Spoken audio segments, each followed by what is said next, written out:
Good evening. The light of the sunset defies all possible human engineering and technical skill. It travels all the way to our planet, across the vastness of space. And you expect me to believe that it wasn't invented by ancient aliens? How else could the sun possibly do that? And every single day, no less. What? Are you going to tell me that it's just so massive and dense that its own gravity is actually capable of fusing unimaginable numbers of hydrogen atoms into helium, and then fusing helium atoms into even heavier elements? And that this nuclear fusion emits vast amounts of radiation, and this process just keeps going without stopping for billions of years? Look, I'm not saying it's aliens, but I am saying it's saucer aliens. Because I have no imagination. Ergo, it's saucer aliens. And these are all the facts.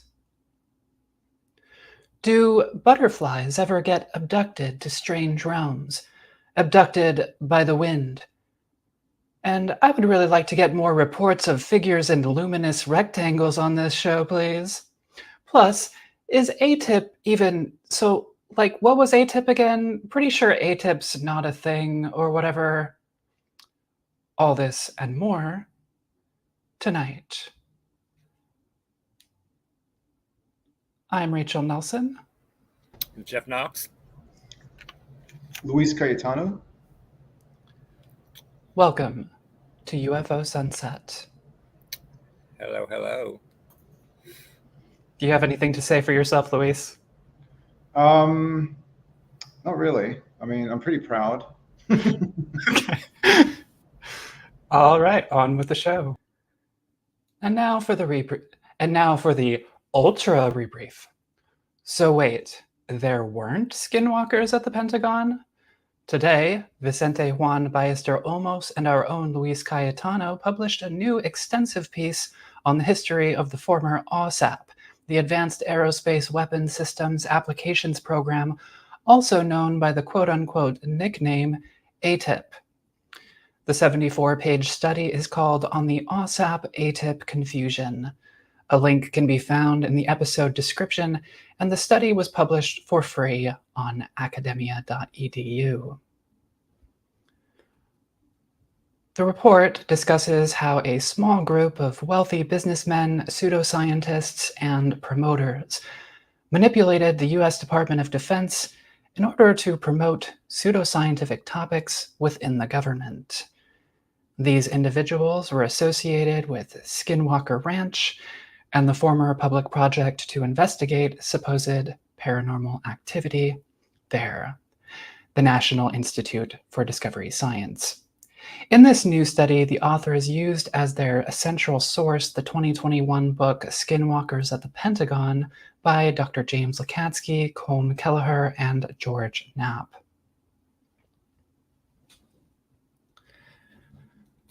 The study includes a chronology of UAP study and UAP disclosure in the US government, a detailed historical report on AWSAP, as well as a report of events that transpired in the wake of this program, such as the formation of the UAP Task Force and the more recent formation of the All-Domain Anomaly Resolution Office, or AARO. The authors give a brief overview of supposed UAP studies in the US after 2017 in the context of broader UFO history, outlining a variety of different balloon, airship, and aerial phantom reports from the late 1700s through to the era of flying saucers. They discuss how different alleged UFO sightings are caused by many different physical stimuli and how many are misinterpretations motivated by cultural anxieties and preconceptions of the time. And they also make suggestions for how a study like AARO may be more successful. Ballester Olmos has been studying UFO reports since 1966, and we have discussed his work previously on this program. He is the founder of PhotoCat, an online catalog of thousands of UFO sighting reports, and he is the co-editor of the 2023 work, The Reliability of UFO Witness Testimony, with Richard W. Hayden. Luis is, of course, one of the hosts of our show. He holds a PhD and is affiliated with Gavilan College currently. He has a background in evolutionary ecology, but he was also a host on the Invisible Night School, and he's done various interviews with scholars and experts and written about issues surrounding the UFO topic, especially as it relates to far-right and extremist socio-political movements. A former executive director of MUFON was found guilty of soliciting a minor. Jan Harzan, the former director of the Mutual UFO Network, or MUFON, was found guilty by a jury on Thursday for 2 counts: contacting a minor with an intent to commit specified offense and meeting a minor to commit lewd conduct. MUFON is a US-based nonprofit organization whose stated purpose is to investigate UFOs. Jack Brewer and Erica Lukes at Expanding Frontiers Research reported the story Saturday, citing a case summary they obtained from the Orange County Superior Court of California. In July of 2020, Harzan was arrested in Newport Beach, California, for eliciting sex from a detective posing as a child online. Harzan was removed from his position in MUFON after his arrest became public.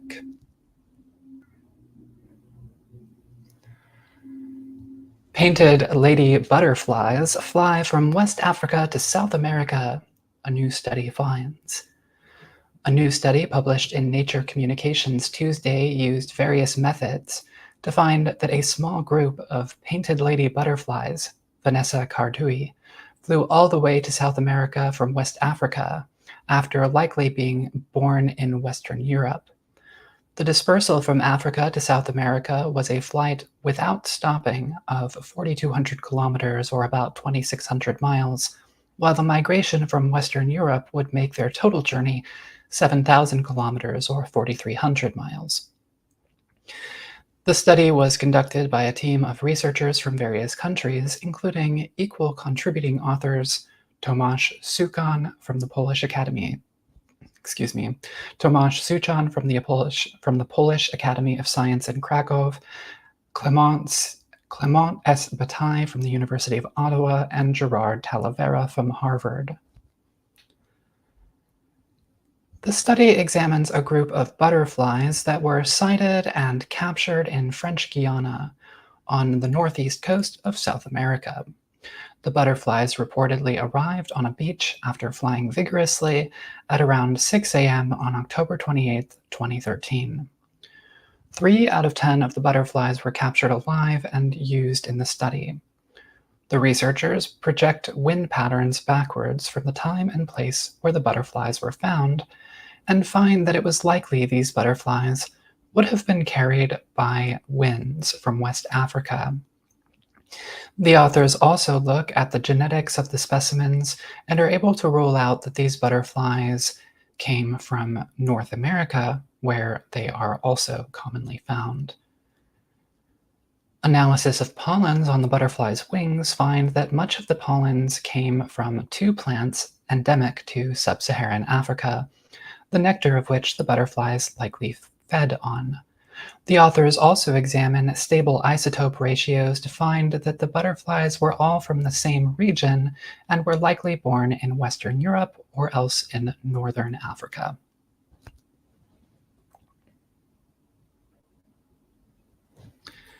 The authors are unable to determine how the butterflies were able to make such a long flight, and conjecture that they must have been assisted by trade winds, as well as some form of long-distance flight pattern that relies heavily on gliding to conserve energy.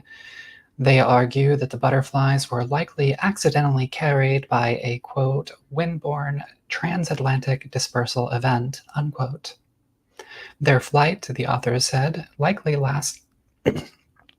Their flight, the authors add, likely lasted 5 to 8 days, and only the fittest butterfly individuals survived the journey. The authors conclude that long-distance dispersal events like these remain mysterious, both in terms of how insects are able to survive such events, as well as how common they actually are.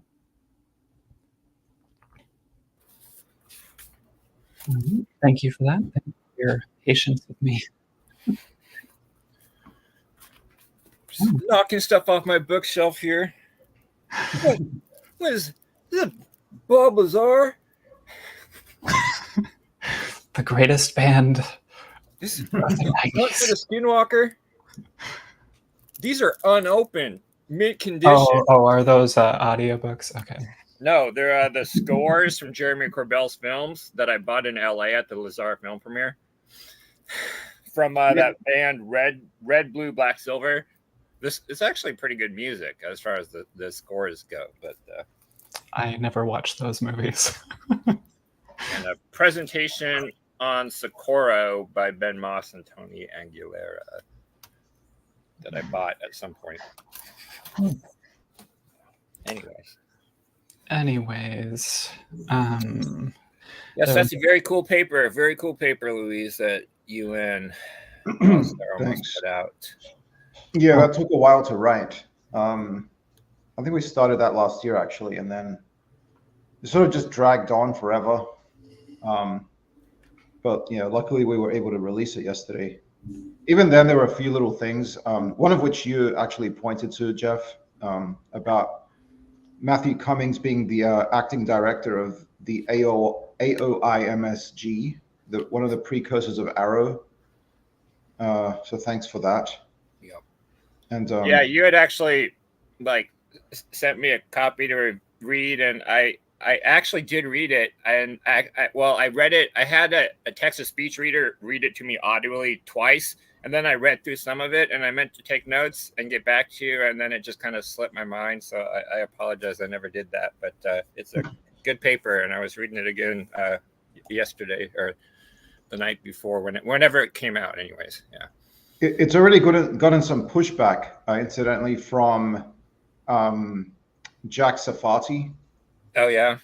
He was lambasting it because we had erroneously said that John B. Alexander has a PhD in physics, which he doesn't. He's got a PhD in education from 1980. Yeah. But we corrected that straight away. I don't know where the erroneous notion came from that he had a PhD in physics, but we just corrected that. And Safati was using that as like a reason to basically, trash the entire paper. So, do you know where he got his PhD at? Like, I would assume it would be like some correspondence program or night school or something. No, it was. I think it was a legit PhD. Let me just look it up. Where was it that Kevin Randall got his PhD from?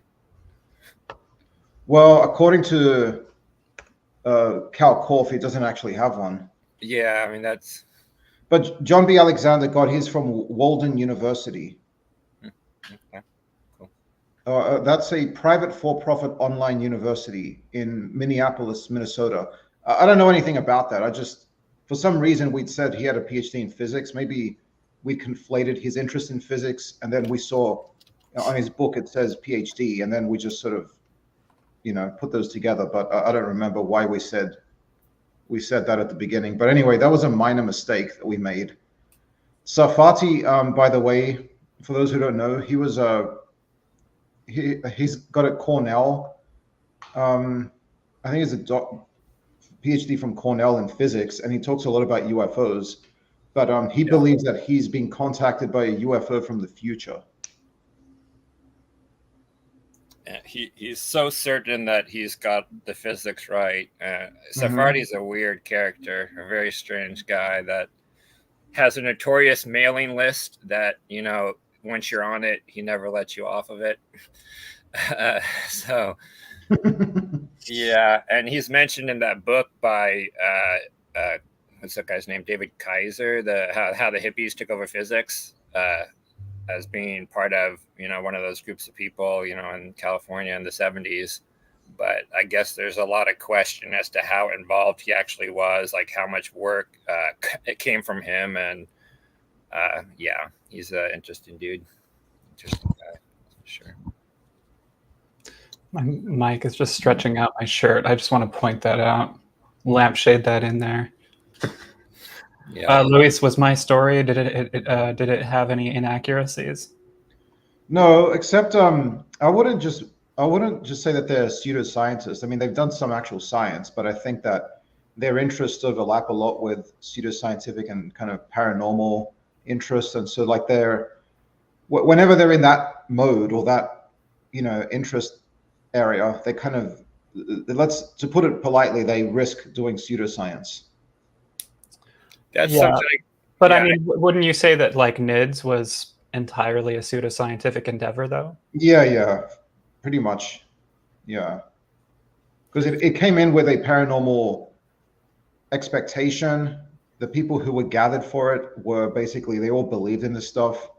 And but I mean, Jeff, you probably know more about this. Didn't they themselves sort of have a few skeptical takes here and there as well?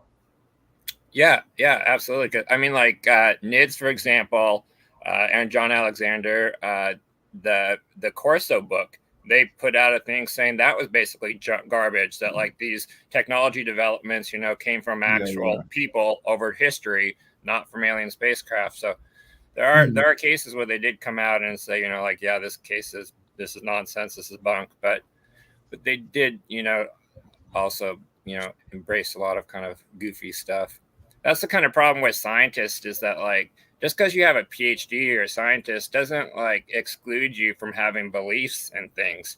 And when you have that scientific belief, you kind of you get this bias that you can't be fooled. Like a lot of smart people think they can't be conned, for example, and that's exactly why they can be conned. They put too much belief in their own intelligence to like see through stuff that they just completely miss things. And then they can also kind of use those science skills in pursuit of the kind of their own confirmation bias. And that's what I see with a lot of groups that pretend to be scientific, like these scientific UFO organizations that start up. And yeah, they're all scientists. They're all very brilliant people that I'm sure have done excellent work in whatever the relevant individual fields are. But the problem is that they come into this topic, they kind of already believe stuff, and then they use those sciences to kind of shoehorn, the solutions that they're looking for. And they're not really starting off from an unbiased perspective when they're looking at a case. And like that's what I see with things like SCU and other such organizations, is that and they kind of start off with the assumption it's a mystery and then try and prove it's a mystery, instead of trying to come up with a solution first before they decide it's a mystery. And that's actually one of the critiques we make in the paper, is that Bass, they had like all these cases that they looked at, but from kind of like they're taking the most extreme interpretation. Like they take these sighting reports and then they just assume that those are actual bona fide space aliens or some other paranormal activity. And then they go with like the exotic physics explanations for that. I mean, I think it's fine to speculate about physics, but like you have to distinguish between what's real and what's imagined, because like they just basically go with whatever report is out there. They assume it's real and then they just go with that. And then they go off into like the most speculative, thought. Yeah, that's exactly the issue with a lot of people. Like they'll reference Kevin Newth's paper with Robert Powell that was published in Entropy on the performance characteristics of like UAP sightings, and they look at various sightings and they do all this math and physics and figure out the G forces that would be required and all this other stuff. And it's not that there's anything wrong with their math or any of that stuff. It's that they're starting with the assumption that all the details in that original case, like you mentioned, were true and factually accurate. Like, so it's valid math and science being done on assumptions that aren't proven, basically. Yeah. And so it's speculation. So when they look at all those old cases and those papers, for example, or like Kevin Newth gives these presentations at SCU over the last couple of years, where he'll calculate these extreme G forces and accelerations. But they're looking at old cases and assuming those details that are being told are true, like assuming it actually went from here to here in 1 second. Like, but you don't know that. So, yeah. But it looks good if you're not like a scientist. Like if you come to this topic and like, so that's why people keep referencing these papers, and they in their mind, it's almost as if they've proven these UFOs are going these speeds and doing these things. And it's like, no, that's just speculative, work based on assumptions. But people don't know that if they don't understand or read the paper. And that's kind of always the problem with you need to be able to communicate science effectively to the public, because a lot of times the public's just completely incapable of understanding they can't see through the bunk when people dress stuff up in the trappings of science. And that's literally how the entire paranormal entertainment, industry works, basically, is dressing things up in the trappings of science, making it look like, hey, we've got these fancy instruments, we're doing all this cool stuff out on site. Like, it looks good to the uninitiated. It looks very scientific and legit, but it's not. Well, congratulations on your work, Luis. I haven't had a chance to really go in depth with it, and hopefully I'm going to do that really soon. But I have skimmed through the entire thing, and I thought that it was really good. Thanks. So let's move on to Jeff's piece. I'm just going to go over my notes here. I just wanted to thank Jeff, first of all, for helping promote the intellectual rigor and honesty we're trying to foster on this show by providing an errata segment for his Jan Wolski piece. I thought that was super cool, and this is exactly the type of thing we're hoping to promote here. I was really intrigued also by Gideon Reed's remark about the Canary Islands case from 1976, which also involved figures seen inside of a luminous shape. That case was found by Vicente Juan Ballester Olmos and Ricardo Campo Perez to likely have been caused by Poseidon missile launches. And I know that Gideon has written and talked a lot about this case as well. It would be really cool to do a segment on this sometime, actually. Do you think he just published an article a few days ago on it that I highly recommend people check out on his blog. Do you think that there could be similar optical stimuli at play in both the Rosedale cases and the Canary Islands case? I don't know. It's hard to say, because with the Canary Islands case, it's like a very, very distant kind of like thing that people are seeing. Like Rosedale, it's supposedly only 200 feet in front of her, and not only does she see the light, but she sees a separate occupant walking around over there. And I don't know what kind of, it's hard to think of what kind of natural kind of like light phenomenon or even artificial light phenomenon out there would have caused that.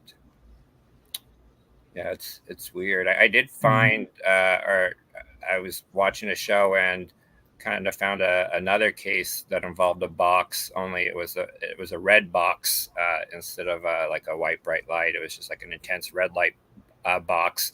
And this was more recently in Russia, I think back in 2012. And the box, it went from a straight up box to kind of then being more trapezoidal, and she saw a figure standing in it.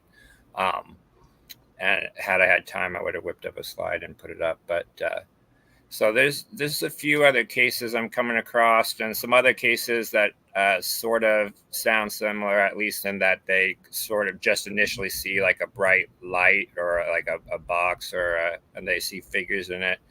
In some of those cases later on, they see more of a structure to the craft, but there doesn't seem to be a huge amount of these square light cases. But this kind of I just popped into my head. Wasn't there like a early 2000s case with like police witnesses spread over a large area where they're seeing these kind of rectangular lighted craft things? Oh, you thinking about the Illinois 2005 that David Marler investigated with all the police? Yeah, the Southern Illinois Triangle case thingy. Yeah. And then of course there's plenty of cases that are more like almost paranormal or supernatural, like portal like cases where people see like doors or doorways like in the forest or whatever. And I actually just watched yesterday a new movie, The Watchers by M. Night Shyamalan's. is it his daughter? It's produced by M. Night Shyamalan, who did Signs and Sixth Sense, and it's about the Watchers, or they say some call them Fae or aliens or angels or whatever, and there's basically a doorway that opens up in the forest that she has to run into, and when she gets inside the door, it's safe, but it's kind of like a dimensional doorway portal to like a little pocket world or something that these Watchers keep them in. But so there's plenty of doorways and portal-like cases. They're just not really explained as UFOs or objects that are flying away elsewhere, disappearing elsewhere. But in this case, in the Rosedale case, she again didn't actually see an object, and she never saw anything fly away either. She basically just saw that box of light. She saw what looked like structure and instrument panels inside the box of light, but it really effectively was a doorway. If it wasn't for that burnt, scorched earth that they found on the ground, you wouldn't even think it was a craft. It would be more just like a paranormal, like doorway kind of portal case. So interesting. Does anyone have any questions for Jeff in the chat? Do we have anyone in the chat today? We can return to that if anyone does. So I'm going to move on to, well, I guess I'll move on to my piece. I don't have any notes on my piece, though. So does anyone have anything they would like to say or ask? Or one thing I was just going to mention is... right. Actually, yeah, I was going to say that Jeff had noticed an error in my piece that it's not F.E. Hayden. I copied that from Daniel Cohen's book and should have checked back with other sources. It's actually S.E. Hayden that Edda Pegas was talking about in reference to the Aurora crash. That's not what I was going to mention, though. Go ahead. Where did that book go? Anyways, I was going to say mentioned the historian lady that said how there wasn't even a windmill on the property. Mm-hmm. And yeah, she did say that. I will point out, supposedly there actually was a windmill on the property that was found when they investigated, when they came in later and investigated. That doesn't actually change anything, really. Like, it was still a made-up story. But I just wanted to point out that there allegedly was a windmill that they found pieces of on the property later on. She may have been wrong about that, but it still was a fictional story. That was just a windmill that was on the craft, though. It was like, like a saucer with a windmill on top. Well, it was actually just a TARDIS disguising itself with its chameleon circuit as a windmill. My bad. Yeah. Thank you. But it wasn't the Doctor, because it would have just been a phone booth. So it must have been the Master visiting 1897 in Aurora, Texas. It was some Time Lord or whatever. Yeah, maybe it was the Ronnie. Have you guys watched the Aurora, Texas movie? Yes. Yes. Yeah, we watched that together, I think. I think we watched that at the same time. I mean, not together, on YouTube, but like maybe, or same something. time online. Yeah. Yeah. It's pretty corny, but it's kind of funny. It's really corny. And there's some cool songs too about the Aurora, Texas crash that have been made. Like one's kind of like old timey kind of like song, but it's still kind of fun. It's cool. Yeah. So, yeah, that Lodi case is pretty interesting too. The Lodi, California case. I did a show with a Twitter Space this week with Lou Angeles, and somebody was asking me like what the first abduction was, and I was like, well, I mentioned the Lodi case, like supposedly for one of the first abduction attempts, but there was also other supposed abduction attempts in the airship era. There's like that one case where supposedly the occupants like tried to grab the guy, but they were too weak, like they weren't strong enough to bring him into the airship, and so they weren't successful. Yeah, I talked about that one too. Yeah, so like it's very, very interesting that all these things go way, way back. Mm-hmm. Okay. Did you have anything you wanted to say, Louise?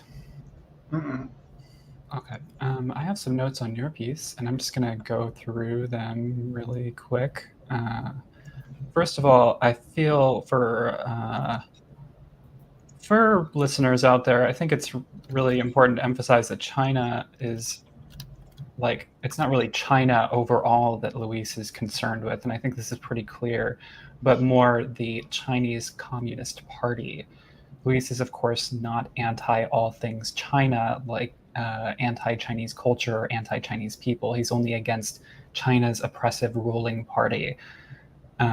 I think most of our viewers would, at least hopefully, agree that the CCP is a bad thing, and their treatment of the Uyghur people is really unspeakably terrible. So here's a quote from Luis's piece that I'm just going to go ahead and read. Another thing to note here, those who see the US as simply another great power in a great power contest with China and Russia are actually falling for and parroting the cynical worldview, itself fully believed by many in the Chinese establishment, that great powers are only out for more power and resources. This not only leaves US allies and liberal democracies out to dry. Why bother standing up for them if the US is just another brutal hegemon that cares nothing for democracy? And why stand up for liberal democracy if it is just another variant of exploitative capitalism? I think that while there may be, unquote, I think that while there may be people who actually do this, holding a stance that is critical of the US as a superpower, is certainly not the same thing as parroting Chinese communist ideology. Because someone's belief happens to correspond to someone else's belief in some way, it does not mean that one belief was caused by the other, or even that these beliefs are fundamentally related, just that they happen to correspond. Correlation is not the same thing as causation. So in other words, just because China is critical of the US and I am critical of the US, this does not mean that I listen to or agree with the Chinese Communist Party in any other way. Leftists in the US and other Western countries like me are, to widely differing degrees, influenced by a Marxist view of history. But of course, this does not mean that leftists in the West remotely condone Leninism. And indeed, the main concern of leftism in the West is combating systemic oppression. For this very reason, most leftists are deeply critical of the CCP, as well as all other totalitarian regimes. We don't view communist autocracies as good at all or sympathize with them. So the people Luis refers to who, quote, see the US and simply another great power, unquote, must be therefore very different from leftists like myself or other leftists I've interacted with as an American. Another quote from Luis's piece, quote, but it also adopts a deeply historical and empirically invalid outlook that ignores that great power contests have always been as much about spreading ideas as they have been about resources, markets, and power. The US has sought to promote a liberal world order in which liberal capitalism and open institutions are the ideal to which all countries should ultimately aspire, unquote. I agree. And I agree that nobody can ignore the history of the use of ideology in geopolitical battles from the end of World War II to today, at the very least. Indeed, indeed, cough. Most leftist critiques of both the CCP and the US military-industrial complex hold this fact as fundamental to their arguments. The US has often, throughout post-war history, used an ideology of spreading democracy to justify all sorts of actions that were either deeply unethical or else that had huge consequences for countries with less power than the US, often negative consequences. These include actions abroad, such as the Iran-Contra affair, in which the Reagan administration illegally and covertly sold arms to Iran in order to provide funding for right-wing rebel groups in Nicaragua, or the US bombing raids on and negligence towards Cambodia during the Vietnam War, which led not only to many civilian casualties on the part of the US, but also to the mass genocide that took place there at the hands of the Khmer Rouge. And I'll be providing some references in the chat here.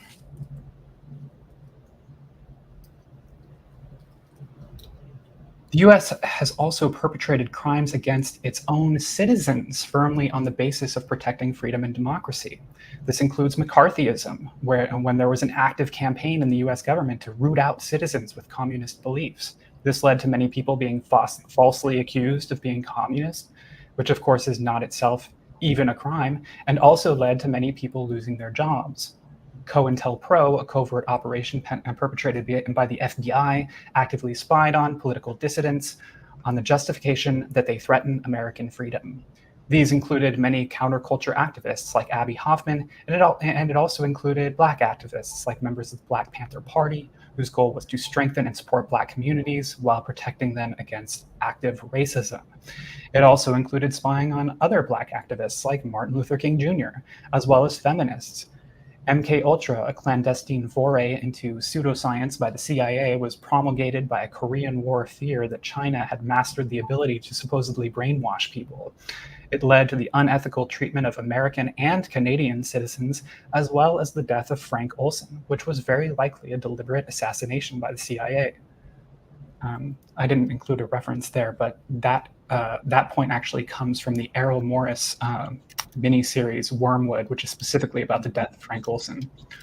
Not only this, but the US will actually use the ideology of spreading democracy to falsely justify foreign policy.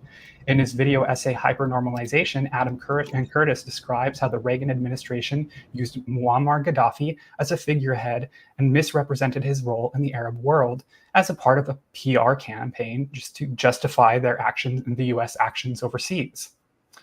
And here's a link to that video, that movie. The Bush administrations used similar PR tactics. George W. Bush's administration responded to the September 11th attacks by claiming that Iraq was developing weapons of mass destruction and that Iraq was colluding with al-Qaeda. This led to Bush's vaguely defined war on terror, as well as a protracted war with Iraq, a country that still deals with the social consequences of that war to this day on the basis of the administration's false claims. And obviously Bush, is trying to spread freedom and democracy. Here's some more information on that. I would not only say that it is ahistorical to pretend that American foreign policy and domestic policy are not driven by American ideology. I would go further to say that it is ahistorical to pretend that this ideology is, static or always justified, or that it is free from the influences of conservatism and authoritarianism that are sometimes against freedom and democracy. Reducing the modern course of history to simply a dialectic between communism and liberal democracy is a vast oversimplification of modern history, or for that matter, autocracy versus liberal democracy. And it's a vast oversimplification of American history just on its own terms. The danger of this type of view of history is that it overlooks the real threats that authoritarian thinking like those among Republicans, the religious right, MAGA supporters, and racist far-right extremists promote. It ignores the threat of fascism in the US to a certain degree, not entirely and not explicitly, but I think that it does to a certain degree. This is a threat that was realized in Americans' minds by the election of Donald Trump and further by the January 6 riots. But the reduction of modern history and current global conflict to a simple ideological conflict also ignores the fact that despite being ruled by a communist party, China is, for all practical terms, a capitalist country. They are, of course, internally communist and totalitarian, but the economic power and economic growth of China rests on their trading of consumer goods with other countries to grow their economy. I support Chinese dissidents who want to work to overthrow the CCP, but I also think that it is very likely that the US Pentagon will play only a minor role in this, if not a completely dysfunctional one, given the US military's pedigree of making things worse in Asian countries. And the real threat to the CCP is, just as Min-Shin Pei argued, socioeconomic conditions, like the continued growth of an educated Chinese middle class. Pei writes, quote, If the fate of post-totalitarian communist dictatorships in the old Soviet bloc is any guide, a bet worth making is that China's long journey from Maoism to neo-Stalinism via a 3-decade trip through post-totalitarianism will be seen as a historical detour that delayed but could not prevent a rendezvous with democratic change, unquote. Is the Chinese Communist Party a threat? Of course it is. But if we pretend that the US simply represents liberal democracy and it's that simple, and we ignore all of the negative consequences of unethical actions by US presidential administrations and the US military and the CIA and the FBI, then it's much easier to justify any action on the part of the US government without considering the actual ethics or ramifications of the actions of the US military and other countries. Simply because this position happens to align with the CCP's description of events, neither means that such a position is not true, or even that it is in any way fundamentally consonant with Marxism-Leninism. I think we should be less worried about a threat from the Chinese Communist Party and more worried about the threats within the US of military action without oversight, of political corruption, and the potential of the US government to being manipulated by wealthy companies, or worse, fascistic movements.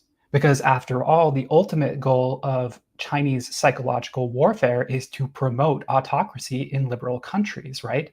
So promoting a view of history where the US is simply the good guy and China is the bad guy, a Manichaean worldview, if there ever was one, works for rather than against the CCP's agenda.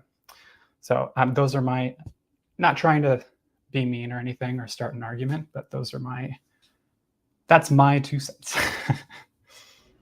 Mm-hmm. Well, I would say that right now there's more similarity between somebody like Orban in Hungary and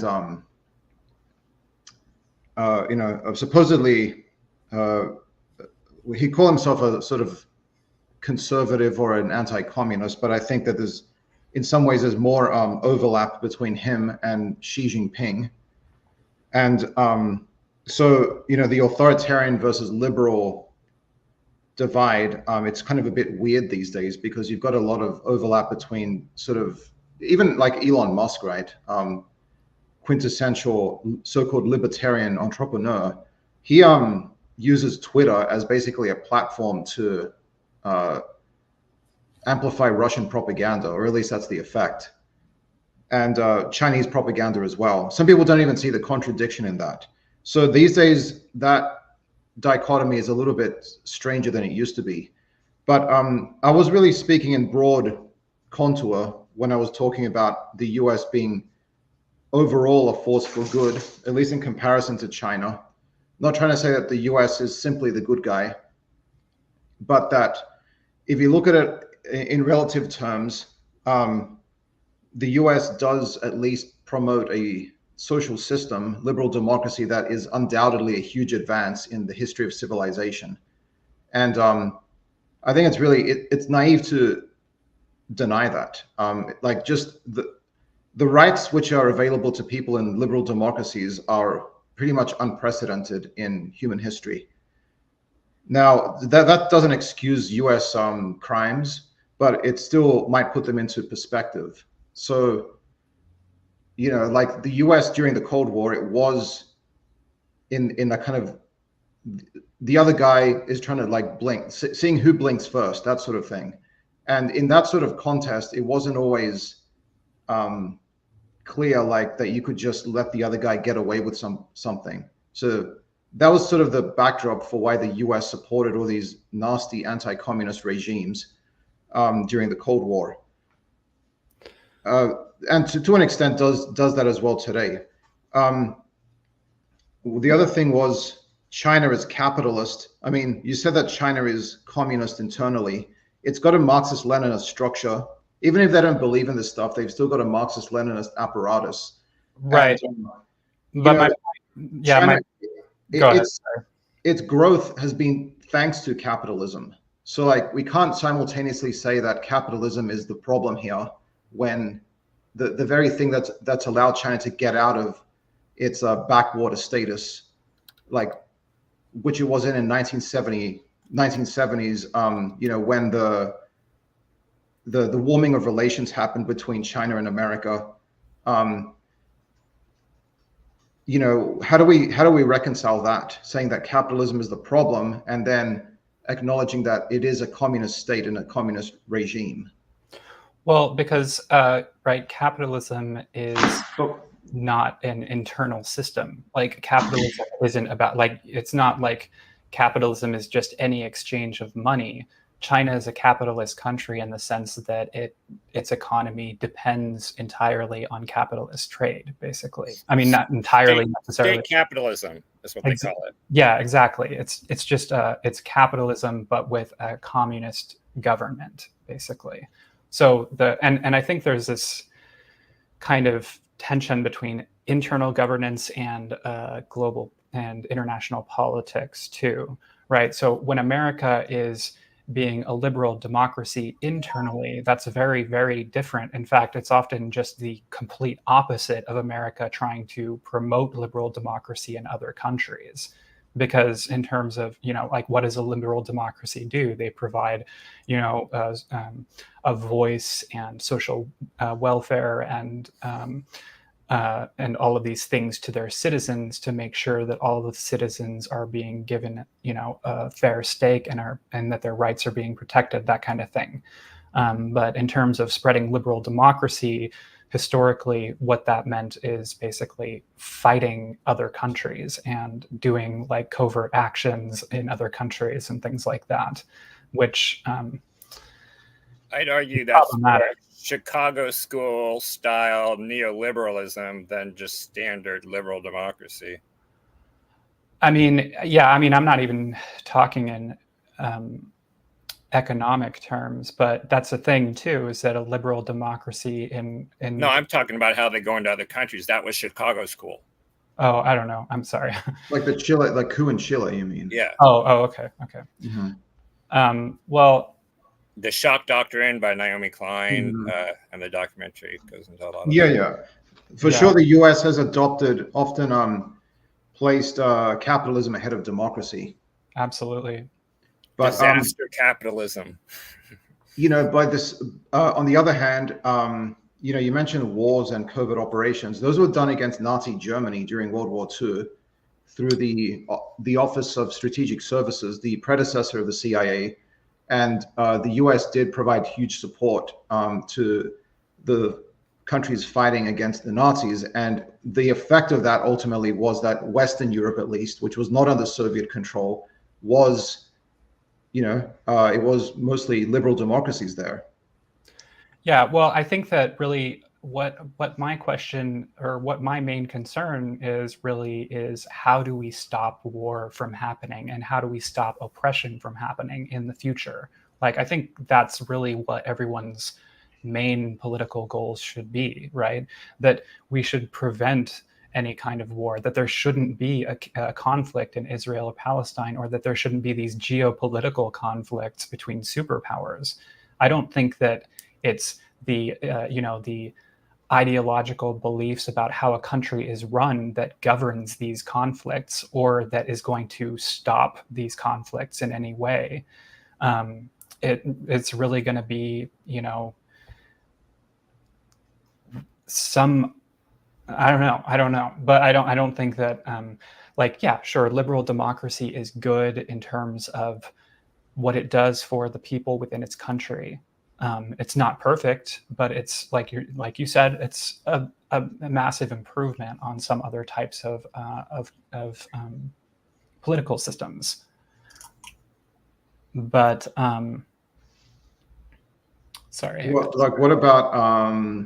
You said how to stop. We should be stopping wars, but sometimes wars are the only option because the alternative is to let, for example, Saddam Hussein gobble up Kuwait in 1991. That he chose that war, and then there are people on the left in America saying America shouldn't have gone to war against Iraq because there were diplomatic options on the table and other things like that. But that's like, how do you prevent that from becoming like the dictators being rewarded for their behavior? Well, I'm not saying that all war is unjustified. That's not what I'm saying. What I'm saying is that we want a world that doesn't have war in it. Like everyone wants peace. Like that should be our end goal. You know what I'm saying? And I don't think that trying to spread a particular country's ideology is going to do that.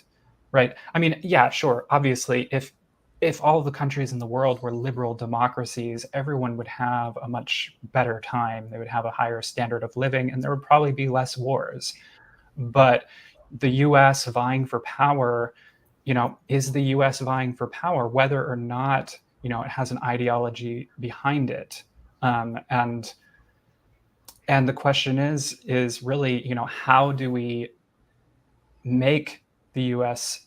Department of Defense and the U.S. government, more accountable, and also behave in a more ethical way, and in a more consequentialist way, right? Because historically, the U.S. military has not behaved in a way where it was considering the consequences of its actions. So, well, that leads on to the question of, in the meantime, what do we do about China and Russia? Well, I mean, I think that, yeah, I don't think that it's a problem of, trying to fight autocracies. I don't think that's a problem. And I think that a lot of the suggestions that you made are, in terms of what we should do, are actually really good suggestions.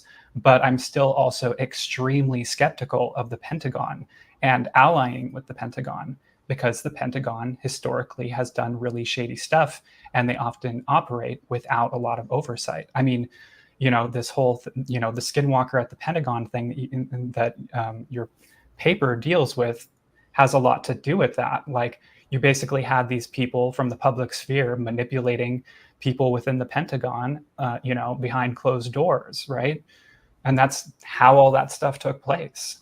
So, like, if someone in the Pentagon is trying to fight the Chinese Communist Party, but they decide in doing so that they can do some other, unethical thing, like perpetrate disinformation against the American public or something like that covertly, there's no oversight. I mean, I'm sure there's some measure of oversight, and I'm not, I got to say right now, I don't know what your two backgrounds is in political science or in foreign policy.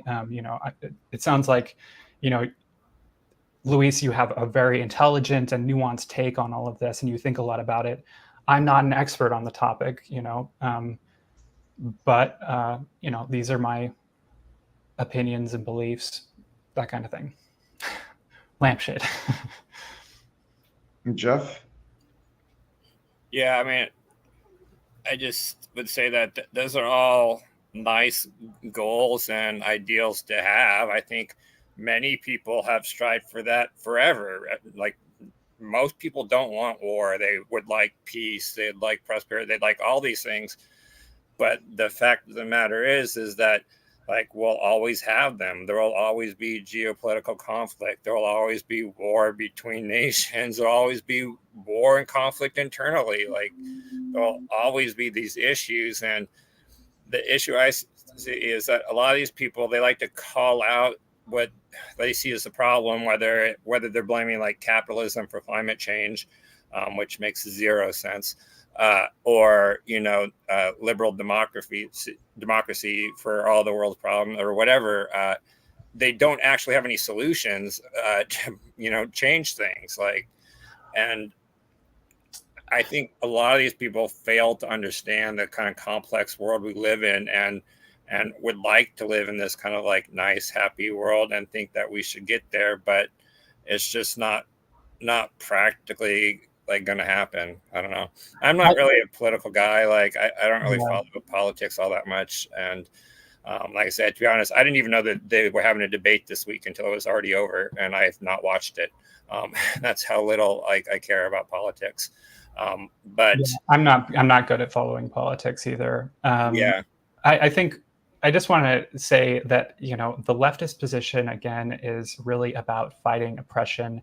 Is against autocracy. So leftists are the kinds of people who would absolutely engage in things like covert operations and psychological warfare, and like hacking into like other countries' internets and stuff like that, and see that as completely politically justified. And the left is also very solution oriented as well, though usually what the left's actions are usually oriented towards are to solve specific problems, and they set up specific goals, right? Like providing this group of people with more rights, or providing this particular country with more autonomy, or protesting this type of damage to the environment, those sorts of things. So they're not so I would not say that the left is not solution oriented. It's just that the left prioritizes things differently from people that are a lot more moderate. How do you counter the charge that every experiment in trying to get rid of capitalism has ended in disaster, and even more oppression for the people that it was supposedly trying to help? Well, I think I don't think that leftism today, contemporary leftism, is entirely throw out capitalism, right? Just like leftism isn't just like about throwing out everything, right? It's really just about changing the system. It's not about revolution, but about evolution a lot of the time. Sometimes it is about revolution when, right, like a country requires a political revolution, obviously. But like in a place like where we're at, it's not like leftists are fighting to, destroy the U.S. or the U.S. government. That's not what they're doing at all. In fact, most leftists, who are really engaged in activism are really civically engaged as well, and do things like vote and go to town hall meetings and all that stuff,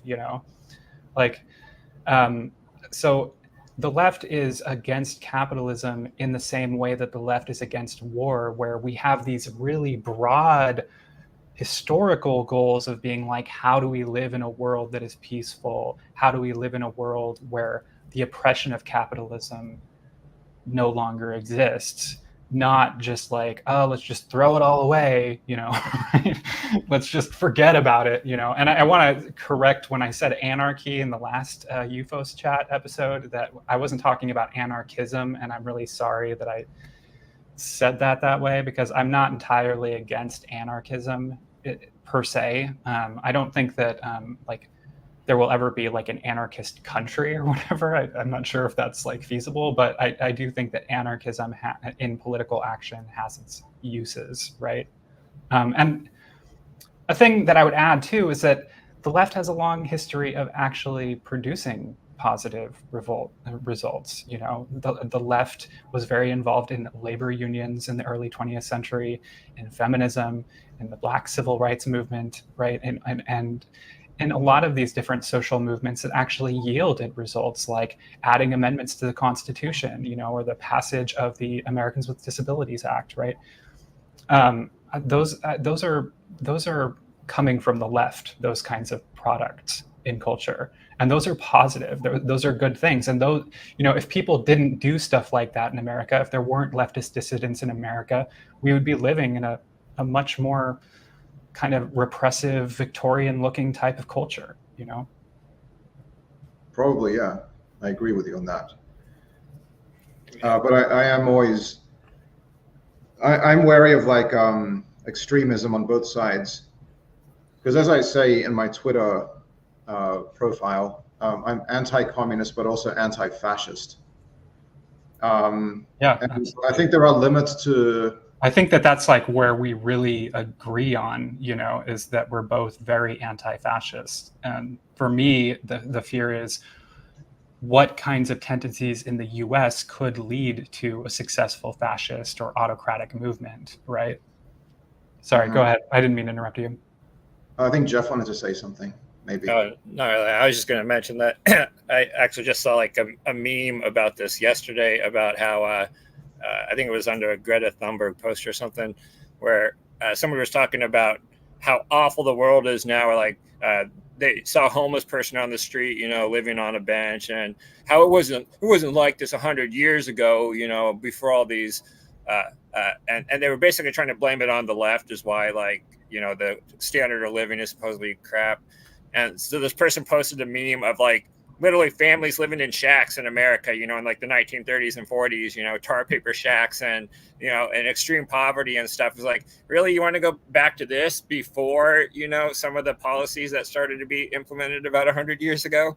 It's like, people tend to have like this kind of like fantasy idea of like what the past was like, you know, it was perfect back then, you know, and it really wasn't. Like, you know, like you did mention, a lot of that stuff that came out of like, you know, Wilson and after, you know, kind of improved quality of life for a lot of Americans over what it was back then.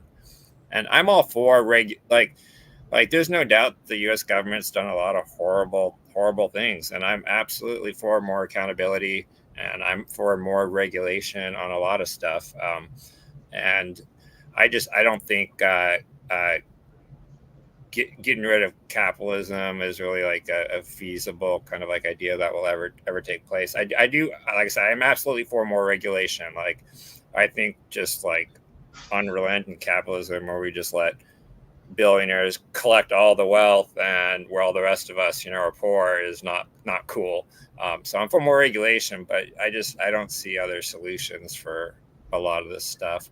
Yeah, I mean, the truth is we live in a globally connected world now where, you know, we can't just like deal with what's going on within our borders and let everybody else do whatever they want to do over elsewhere. Like it just doesn't work that way, because what we do affects people elsewhere and what they do affects us here. We're all connected, and so we all have a stake in these conflicts, and that's why we get involved in some of them. That's why we, you know, provide aid to like the Ukraine, because, you know, it does affect us and world stability if you just let, you know, Putin run around wild, like taking over things.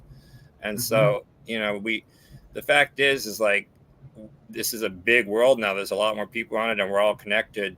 And so some of these systems, while they can be improved, I don't see possible replacements or solutions. Yeah, I mean, I think that, you know, Mark Fisher, right? He wrote a whole book about this, and he was a leftist thinker, right? And it was the ontology one. Yeah, and it's basically about how we live in a world where we can't imagine an alternative to capitalism, basically. And the left views this as a bad thing. You know, the left isn't saying that we can just eradicate war, we can eradicate capitalism in one fell swoop. It's going to be something that takes a long time, right? We're not Marxist-Leninists. We're not like trying to just, you know, build our own country just immediately or something like that. I think that's completely absurd. But I do think that, you know, having that dream, you know, like John Lennon's Imagine of dreaming of a world that is, you know, a world built on egalitarianism and peace, you know, is a worthy dream. It's a worthwhile dream of having, you know.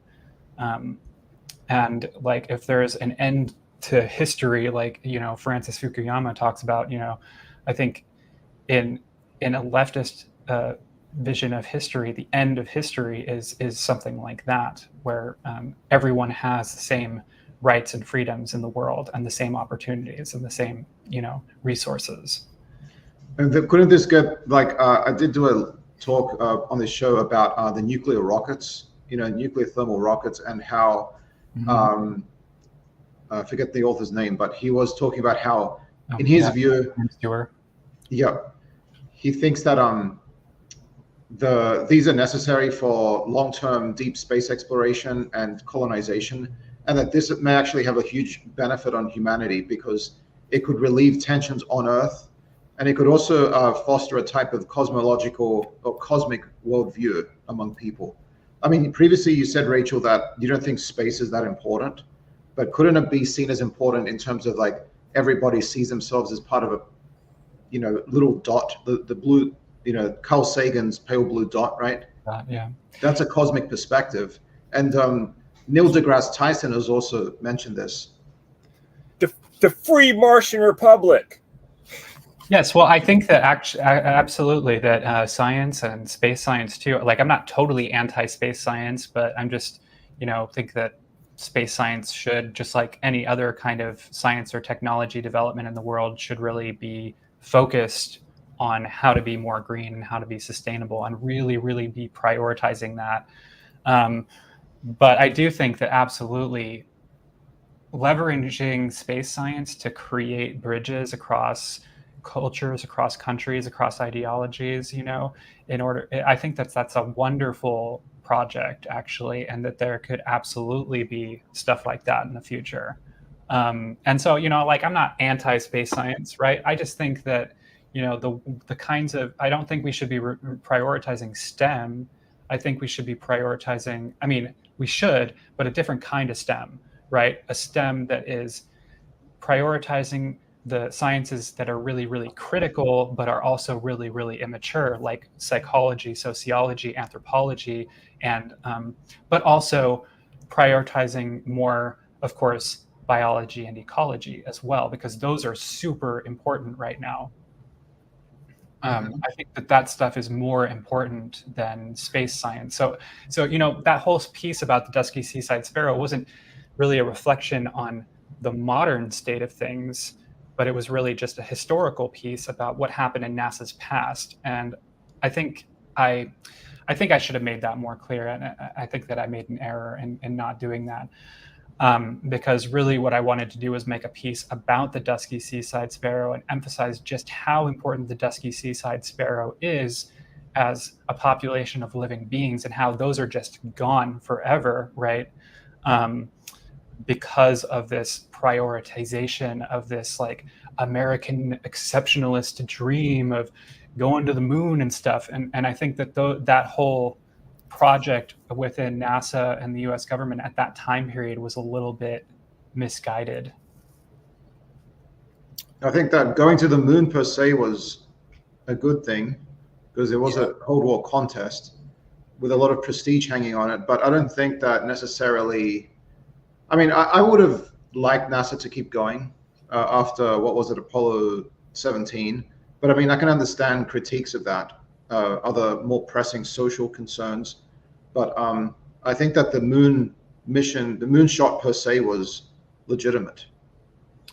Yeah, I mean, I think it was definitely a huge achievement, and it's really remarkable and amazing. But I don't necessarily think that, I don't think that if I was alive at the time that the Apollo, and I was an adult, with similarly adulty views, that I would have been like supporting the Apollo mission, because I probably would have been hanging out with a bunch of leftists and hearing, the kinds of things that, folks like Vonnegut or Gil Scott Heron, or if there was someone like Sarah Scoles making those types of arguments, I've been listening to that kind of thing.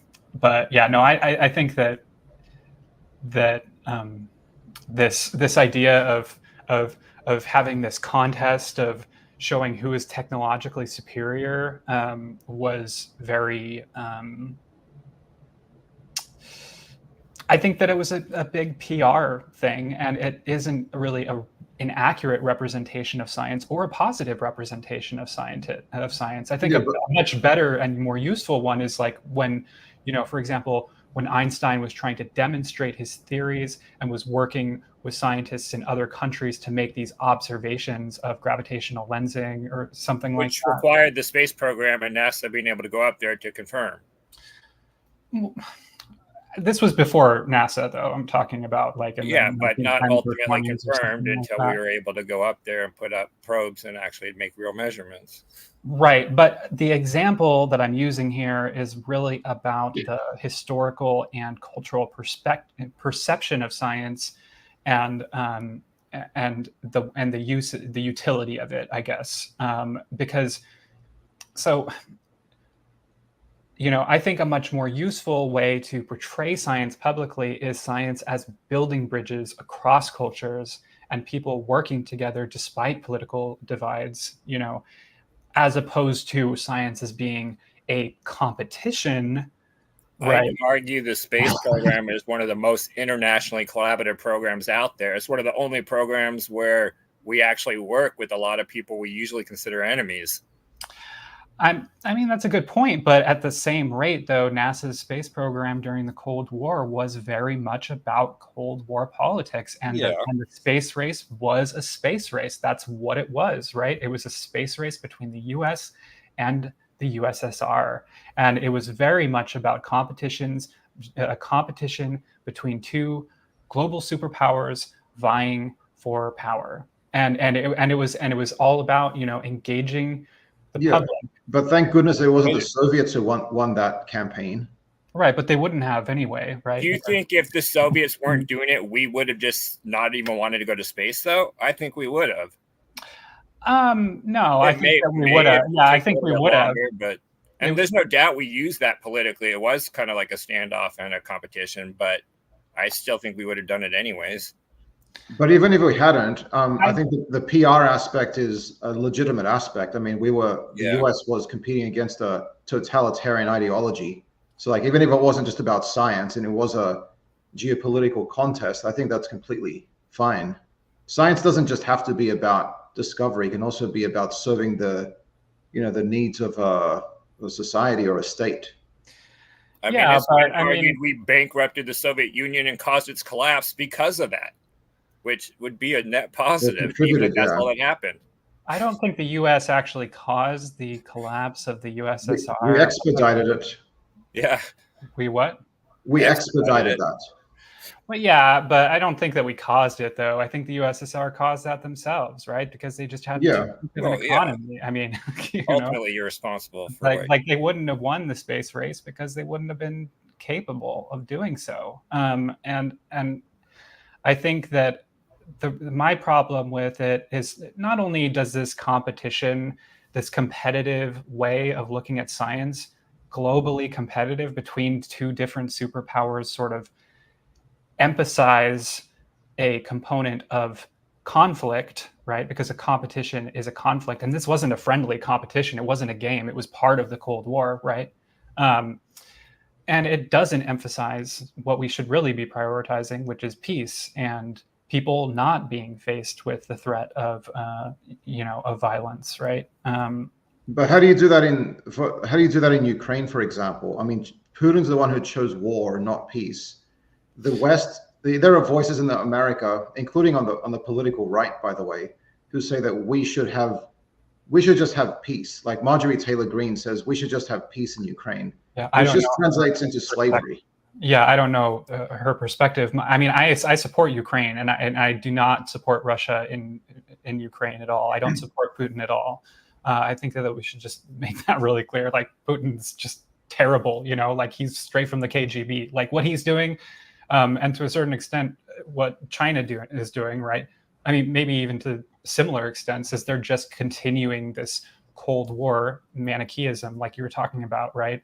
And that's a bad thing. That of being us versus them, that's a bad thing, right? And so I think really to combat stuff like that, like Putin, is to be like, hey, why are these people promoting war, and why are these people promoting geopolitical politics? Instead of participating in this ongoing conflict and being like, well, Putin did this, well, Xi Jinping did that, right?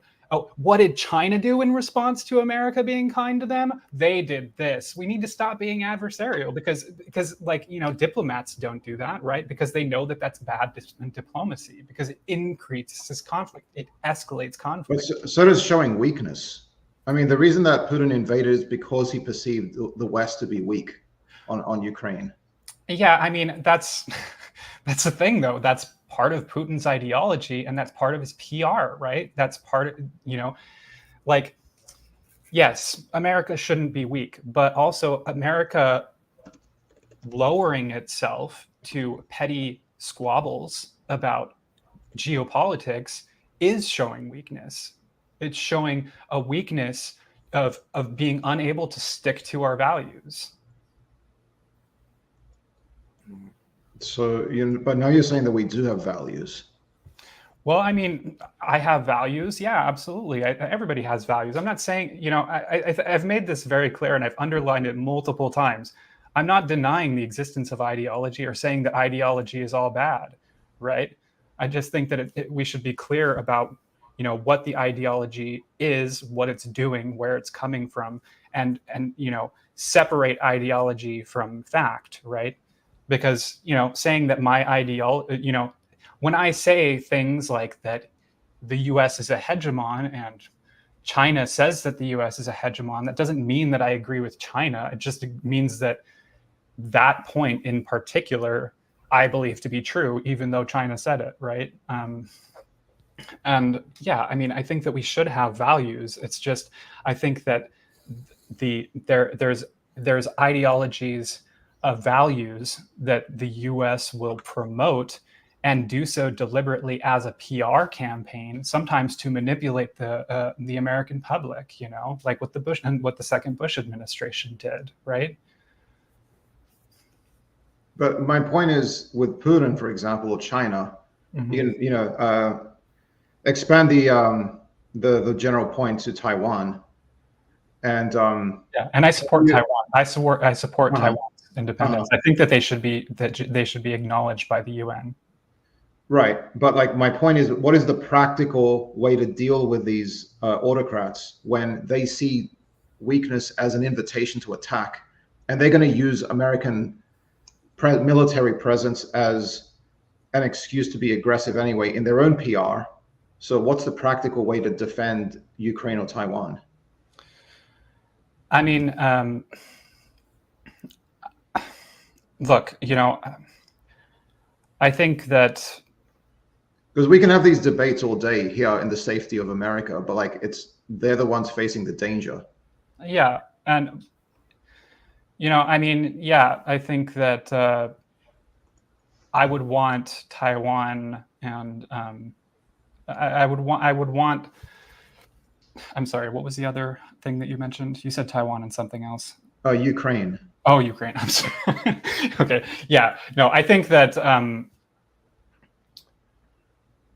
I don't support Russia being, you know, invading Ukraine at all. I don't support China putting pressure on Taiwan, you know, and I think that, yeah, the U.S. military should be involved in that, I guess. You know, I don't think that that's a perfect solution. I don't entirely like it, you know, because I don't like the U.S. military and I don't like the U.S. being a superpower. I don't like superpowers, right? I think we should be living in a world that's just sort of like But the I mean, UN, or I mean the way. EU or something, like the EU or like the Scandinavian whatever. The EU, yeah, but the EU, yeah, go ahead. Whatever the US has done, and like I said, it's done a lot of bad stuff.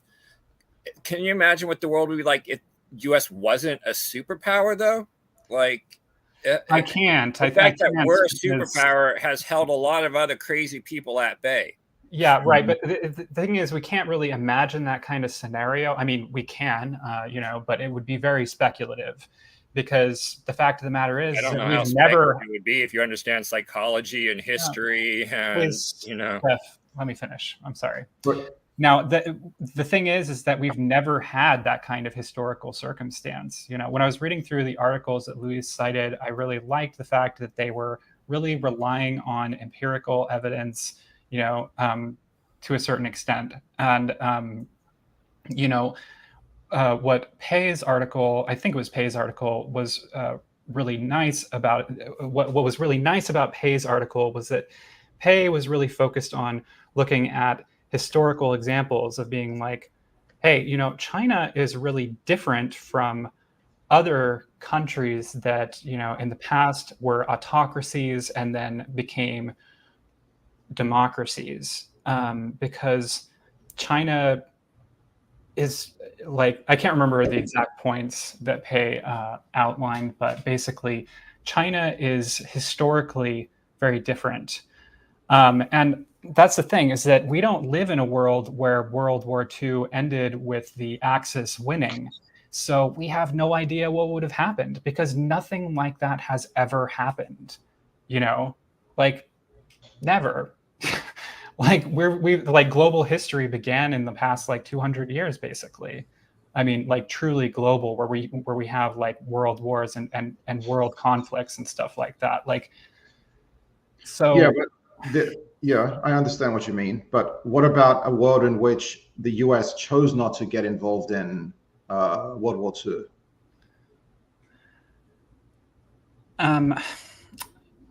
Yeah, I think that might be a worse world, I think, possibly. Or it might have just been a worse world for like a decade, right? Who knows?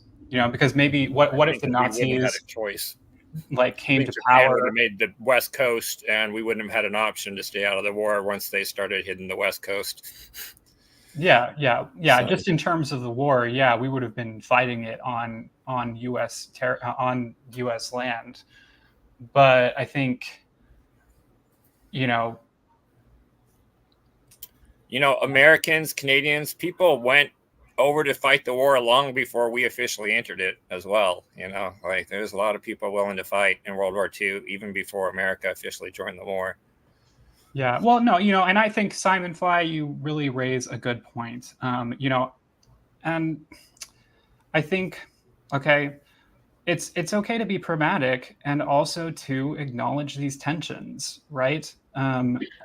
Like to be like, hey, yeah, the U.S. did have to be involved in World War II in order for the world to be a better place, right? But at the same time, the US did actually do a lot of really unethical stuff in the time after that, to the present day, probably. Right? And it's okay to acknowledge both of those things.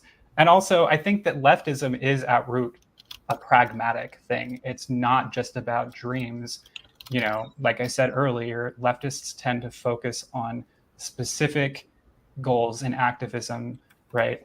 To say help this particular group of people in a specific way, or to promote this particular type of message, and to make this particular kind of change. Yeah, I'm not a huge fan of America either. I mean, I do kind of. I love it though. It is my country, but I'm not a patriot. I think I might have said something like I'm patriotic or something in the last chat. I say stupid stuff sometimes, but I think it's better really, than the other options. I'm just, like I say, there's a lot of things I'm not proud of, but yeah. Yeah, well, I mean, it's one thing of being saying I'm proud of the country from where I'm from, and then on the other hand, being like a MAGA patriot or even just a conservative patriot, because on the one side, I'm not really like the nationalism personally. Yeah. There's a fine line between, supporting your country and becoming a nationalist, which thinking you're better than everyone else. Yeah, and having this unrealistic belief in your country, even if you are better than, really is like the predecessor and kind of cousin to fascism. Even if America is not inherently better, it's still often the case that it's the only country that can do a certain intervention. Yeah, and I agree with that. And sometimes, yeah, it's necessary. I think that it's necessary for America to be involved in Ukraine or to support Taiwan militarily, but to have a presence there. But at the same time, though, that doesn't mean, right. That's not the same as saying that I think that the U.S. Is always good, and the U.S. military always does good stuff. I think in a sense that there'll always be superpowers, just kind of in the sense that things fall into like a 80-20 power rule, right? Like there'll always be some countries that have more resources, more power, more influence than the other countries on the bottom of the list. And so I think it's always been that way in history. I mean, there's been, even if you go back throughout history, you got people like Alexander the Great, Genghis Khan, that have gone on their rampages and took over large parts of the known world during their time. So you'll always have these kind of superpowers or empires that have a unnatural amount of influence and control over the world and its geopolitical situation. Well, I hope not, right? I really hope not. I just think that's a law of physics. I don't think you can get away from that. I mean, I don't think so. I don't think we can. We all want the Federation. I want the Federation as much as everyone, where we all live in peace and we. But the Federation, the Federation is not realistic. But and talking about peace and talking about not having global conflicts is a dream, right? But I think that's probably the best thing to work towards. I don't think. And I think the only way you get that is with a one world government, which nobody really wants, which really is what the Federation is a one world government. Right, And but they even talk about it in Star Trek, how like really like it's only when all the countries come together as one and they're just like one government that you can actually enter the, you know, the stars with all the other races and whatever. But it's kind of messed up when you think a lot about it. But particularly since the federal government is like a major conspiracy. I want to the conspiracies. I want to raise a point though here, which is that right in the past, right, we would have these empires and nations and nation states and stuff like that, and the world was very heterogeneous, right? It wasn't contiguous either. You had these very different realms, like, you know, you had the Americas, which were completely separated from Eurasia culturally. I mean, largely for the most part. Like, there's some evidence that, right, Polynesia. Let's ask Graham Hancock. Was there a global civilization? But anyway, setting that aside, right? You know, and as history proceeded, then we got these larger and larger empires. You know, like China's the Chinese Empire increased dramatically in size, and then you had the British Empire. You know, during the colonialist era, and you had these huge colonialist powers from Western Europe vying for power and vying for land. And now, right, we live in a global world where everyone interacts with each other, and there's just superpowers vying for power, right? Well, that's not really true, because Russia and China want territorial assimilation of the countries that they threaten, or like the maritime borders. The US, for the most part, has stopped doing that. I mean, they took over Hawaii, they took over parts of Mexico back in the day. But like that is not really, you know, part of the international system that America promotes. No, you're right. America and the UK have definitely made major strides of moving away from colonial imperialism. Absolutely, I totally agree with you. But that doesn't really change the substance of my point, which is basically that, right? Whereas in the past you would just have assortments of cultures and nations and empires, now we live in a global system where there's the vying for power is just vying for sources of global power geopolitically. And the US, while it's not so imperial as it was in the past, is still a superpower and will still do things that superpowers do. I mean, that's just being realistic. I think you would agree with me on that point, but right. So my point is, though, is talking about this description of history that Jeff is putting forth, that basically there will never be a world that is united, or there will never be a world where there is peace, right? Not only do I think it's cynical, but I also think that really the general trend of history over the past 10,000 years, or well, since the beginning of history and prior to history, has been a trend of globalization, right? Of people interacting and trading more and more, and states and countries becoming larger and larger and interacting more and more. And now we're in a very, very global system where we have, you know, huge economic blocks, like, and huge unions, right? Like the European Union, and trade unions, and huge countries that exert huge amounts of power. And it's just one world. So it seems to me like if that trend continues, then wouldn't it actually be likely that in the future that that the world will become more global and less drawn on nationalistic lines, if that makes sense, or state lines, kind of? Isn't that what the US and the US military strive for, though? Is a integrated world order in which liberal democracy is the preferred social system, in which countries prosper through mutual trade.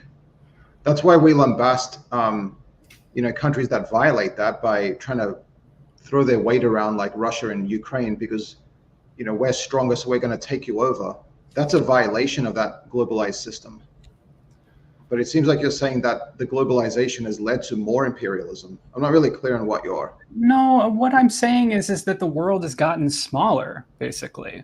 You know, whereas in the past, countries, right, were smaller and more diverse and less connected to each other. Now countries are much larger and more connected across nations, across cultures, and there are also much more alliances between countries, like the European Union and trade alliances and the UN and stuff like that, right? What I'm saying is that if there's always going to be war and there's always going to be geopolitical conflict, how does that square with the general historical trend in humanity of actually moving towards globalism and greater interconnection and enlargements of cultures and nations? And you know, do you see what I'm saying? Does that make sense? Mm-hmm. Yeah. That's a function of technology, not people moving towards any sort of better system. I mean, yeah, it is a function of technology, but it's also a function of just, I mean, like, there are a lot of different factors that I think cause globalization to happen, but I just don't think that the trends of globalization square with this idea that the entire human world will continue to be really, really heterogeneous. It seems like it will actually continue to be more about large countries, large alliances, and interconnectedness across cultures.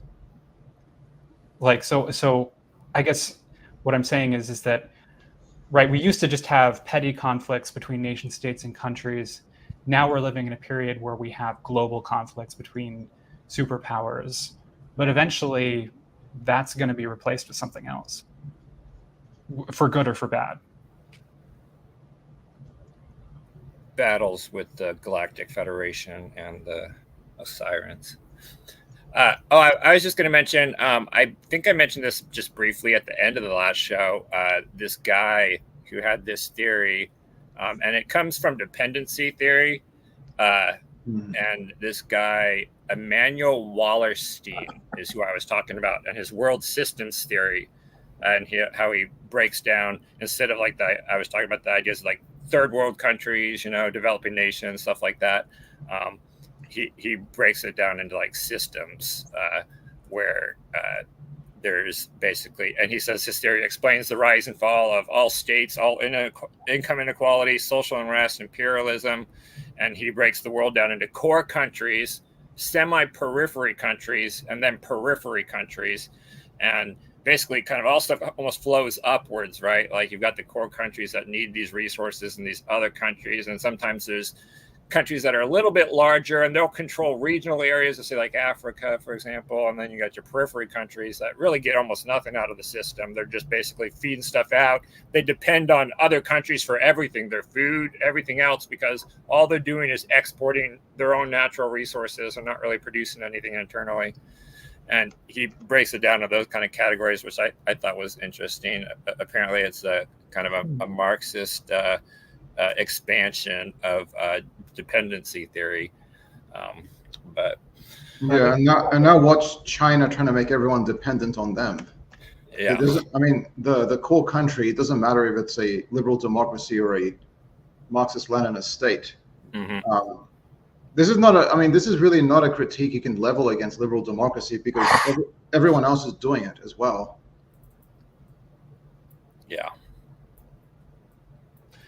Yeah, I mean, like I said, I think that liberal democracy isn't really, it acts independently of interactions between different states, basically. I think that was the point that I was trying to make, is basically, yeah, liberal democracy is good and functional within a country, but when a country is acting internationally, it's not doing liberal democracy, even if it's trying to promote liberal democracy. That's not what it's doing. Mm-hmm. Anyway, I think this has been a really wonderful conversation, and I really enjoy talking with you guys. Somehow these discussion episodes turn into long political conversations. I don't know how that. Where are the UFOs at? It's not. It's okay though. I think that it's fine to talk about politics. There's a green alien for you guys. It is UFO adjacent, you know, and China and the U.S. both develop UASs or whatever. Balloons, Tic Tacs, they're all involved. Unmanned aerial systems. And I think that, I've been thinking a lot about this military thing. It's really interesting because there does seem to be this kind of boom and bust of sort of UFO and airship stuff, and it seems to have some sort of, that it lines up a bit with geopolitical history, and also technological history as well. But yeah, like before World War One, a lot of the airship movies were more fantastical, were more fun, and a little bit less serious. And then all of a sudden, around in the mid 1910s, the tenor kind of changes. Well, first of all, airships become conventional in cinema.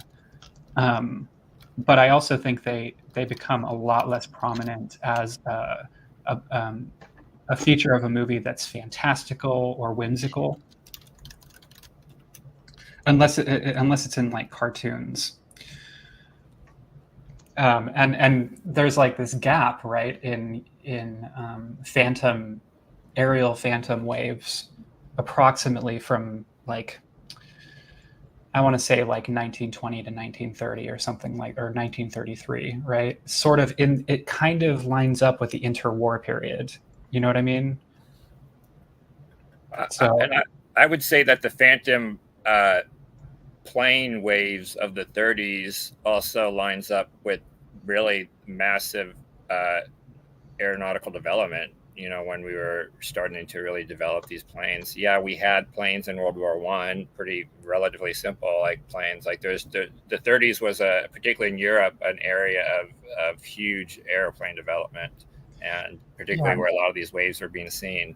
So, yeah. Were these phantom plane? I need to read way more on this. And I know that I read something by David Clark that was about phantom planes a while back, but it might have been talking about a different era, because when I imagine scare ships, like so there was like the British scare ship stuff in 1909, like 1913, I think, and yeah, I mean, I'm what I'm imagining is in the like in the what is that, in the Peak District, or like in the Midlands, right?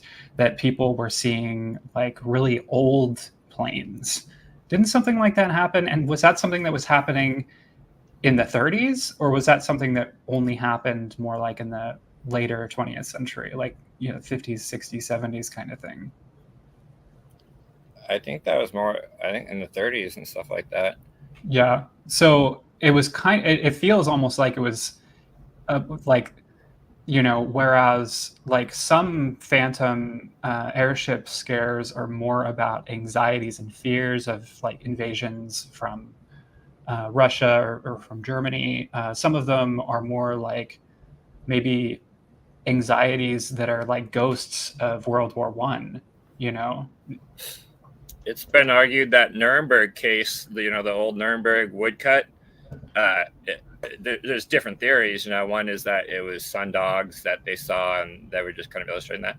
But it's been argued that it's not even real is the main theory, and there was actually an allegory because of basically the political climate and fears at the time. I guess having to do with the religious, like I don't know, like the different Catholics and and Huguenots or whoever it was back then. But it was actually just and unless you understand the cultural and historical context at the time, you read this story and you just think, oh, it's a cool, like it's an airship sighting or a battle in the sky or whatever happened. But like, no, it was actually just like kind of born out of like fears and anxieties of the area. So, and it wasn't even meant to be literal. So, yeah. Yeah. Well, I think it definitely wasn't sundogs. That's my conclusion. I'm sorry if you disagree with me, but I don't think it ever happened. So yeah, I don't. Yeah. Okay. Well, I think that if it did happen, it wasn't sundogs. I think it's absolutely possible that it didn't happen, but I also kind of think that it might have happened, but it was some sort of weird, rare optical phenomenon related to what Corliss talks about, the kaleidoscopic suns phenomenon. That's my hypothesis, right? Yeah. But it's interesting, though, that in all of these different stories that I found involving these solar orbs moving rapidly and that are associated with the sun and are colored and pretty much happen at dusk or dawn, they all seem to be in a religious, the narrative is always placed in a religious context. It's interpreted as having to do with the apocalypse or the sin and arrogance of the people there. And there was even one that I found in the airship files that was a little bit different from the other ones that I found because it was more in a positive light. It wasn't like ominous, but again, it had this mention in relation to a different celestial marvel that happened at the same time in the same place. They also talked about these orbs associated with the sun. And I just posted a case, 1790, the Alencon, Normandy, France case, that was likely a hoax. And it does share some similarities with, again, that Canary Island case we talked about at the very beginning, because it's this bubble and kind of a guy inside the bubble, and he's kind of sitting on a stool. And that's at least what the illustration is, right? But the problem is that it's like, it didn't happen. Like, it supposedly was told in the papers by this one guy. And when they went and later looked at all the records, there's just no record this story ever happened or was reported anywhere. And so it likely didn't even happen. It was the guy in the bubble that made the report. He was just can't trust that guy in the bubble. It was supposedly told by a police inspector and was sent into the French Academy of Sciences, but the Academy reported in 2006 that they have no knowledge of such report. They've looked, they can't find any report they've ever received about this event. And this is another one that Vallée has in his book that he talks about and is in a couple other things. And people say that maybe it was a UFO crash or maybe it was a time traveler, but yeah, again, likely never actually happened. So that's the problem with a lot of these old cases, is that they may not be real events. They may just be meant to, kind of teach a lesson or portray a message or an idea. Or there's a lot of reasons why these stories appear, and they may not all be factual events that really happened. Yeah. Thank you, Jeff. And for a final story, a Secretary bird chick was born in a safari park in England. On Friday, BBC reported that a couple of mating secretary birds living in captivity at the Longleat Safari Park hatched their second chick. The chick was reportedly hatched about 2 weeks ago, and its sex is yet to be determined. The Longleat Safari Park is on the Longleat Estate in Wiltshire, England. The secretary bird, Sagittarius serpentarius, is native to savannas and grasslands across sub-Saharan Africa and is listed as endangered on the IUCN Red List of Threatened Species. They are the tallest bird of prey in the world and have a wingspan of 7 feet with a distinctive head crest. They're known for stomping small prey with their long legs. Before we go, if you enjoy this show, we would like you to please consider subscribing to our channel, Ufo Sunset. Please also hit the like button and hit the notification bell icon if you'd like to get notified about upcoming videos. And come and join our cozy and intimate live chat. A great plus for joining the live chat is that you can give us constructive feedback live on the air, especially if we make any factual errors. You can also join our Discord, a temporary link to which can be found in the episode description, or which I will actually put in the episode description after the episode is over. My next case, guys, the Valençol, France case, July 1st, 1965.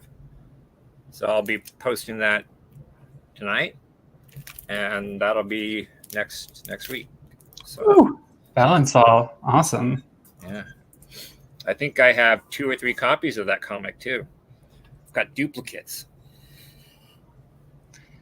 And it's not the only comic version of the case I have, so I should have a lot of cool illustrations. Here at Ufos, our political and personal views are not the same, and the work of each of us is independent work. Personal views or positions expressed in individual pieces are not those of Ufos, who is not a person and has no views, or the hosts, the other hosts. Please be sure to check out our respective content. I can be found at The Earth YouTube channel. Visit Luis Cayetano's website, ufologyiscorrupt.com, or you will die. And you can find Jeff Knox's daily posts on history and the science of UFOs on Twitter or Facebook. Jeff Knox spends all of his time studying UFOs, and he only makes a teeny tiny, itsy bitsy, little tiny bit of money off it. Please consider visiting his Patreon page and becoming his patron. Please do this. Really, please. Thank you, Jeff. Thank you, Luis. Thank you, Simon Fly. Thank you, Puxley. Thank you, The Gods. Thank you, Vancouver guy. Jeff's That guy's a alternate. weirdo. What's up with that Vancouver guy, dude? And also, thank you so much to all of the doggies. Thank you to Dorothy. Thank you to Luis's anonymous doggies. What are your dogs' names, Luis? Can I ask you that? That's classified. Yeah, Dogs the dogs live on air. I'll just ask. I'll just ask Jeremy Corbell. I'm sure he'll have good answers for me.